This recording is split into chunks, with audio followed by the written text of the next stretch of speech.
Hello বন্ধুরা, আশা করছি তোমরা সকলে খুব ভালো আছো আর আমিও খুব ভালো আছি। তো এখন সকাল 6:30টার মতো বাজে, তো এখন রেডি হয়ে যাচ্ছে এখন বাপের বাড়ি। তো তার একটা কারণ আছে, তো চলো তোমাদের যেতে যেতেই বলছি। তো তারপরে এই যে এখন চলে যাচ্ছি টোটো করে আমি, আমার ভাইপো, আমার বৌদি এবং আমার দিদা, আমরা চারজন মিলে যাচ্ছি হচ্ছে আধার কার্ড করানোর জন্য। তো আমার ভাইপো যেহেতু 2 বছর বয়স, তো ওর এখন নতুন কার্ড করানো হবে, আধার কার্ড। আর তো আমার দিদার কার্ডটা যেটা হয়েছে সেটা হচ্ছে ব্লক হয়ে গেছে, তো তার জন্য বায়োমেট্রিক আপডেট করতে হবে। তো সেই জন্য এখন নিয়ে যাচ্ছি। তো আমাদের এখানে কাছে পিঠেই হচ্ছে, তো সেই জন্যই ভাবলাম নিয়ে যাই, গিয়ে করিয়ে আনি।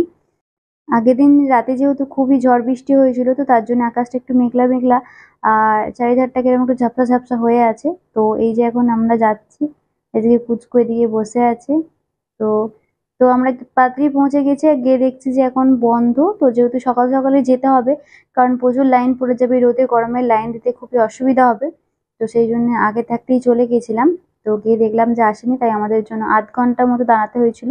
তাও তো তারপরে এই যে চলেও এসেছিল এক ধার থেকে। তো ওখান থেকে আমার বর এবং আমার দাদা, যেহেতু ভাইফোঁটা করাতে হবে তার জন্য দাদাকেই প্রয়োজন, আর এদিক থেকে আমার বরও চলে এসছে।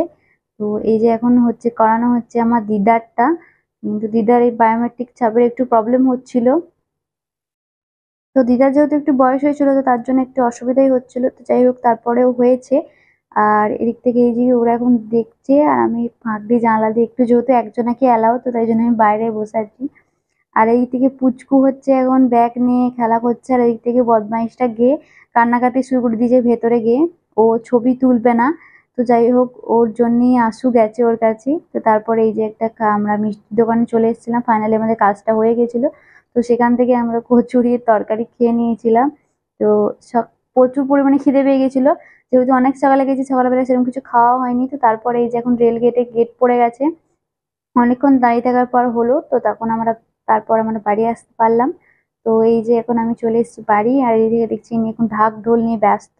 ওনার নাকি নাকে একটা ফোঁড়া হয়েছে, তো এই জন্য নাকে হাত দিয়ে উনি দাঁড়িয়ে আছেন এখন। তো যাই হোক তারপরে যে কিছুক্ষণ আমার বাড়িতে থেকে চলে এসেছিলাম বাড়ি, আর বাড়ি এসে বিকালবেলা খেলা করছিলাম টুলুর সাথে একটু। তো যাই হোক আজকের এই ছোট্ট বড় মিনি ব্লগটা তোমাদের কেমন লাগলো তোমরা অবশ্যই কমেন্টে জানিও। তো আজকের মতো ভিডিওটা এই পর্যন্তই, চলো টাটা বাই বাই।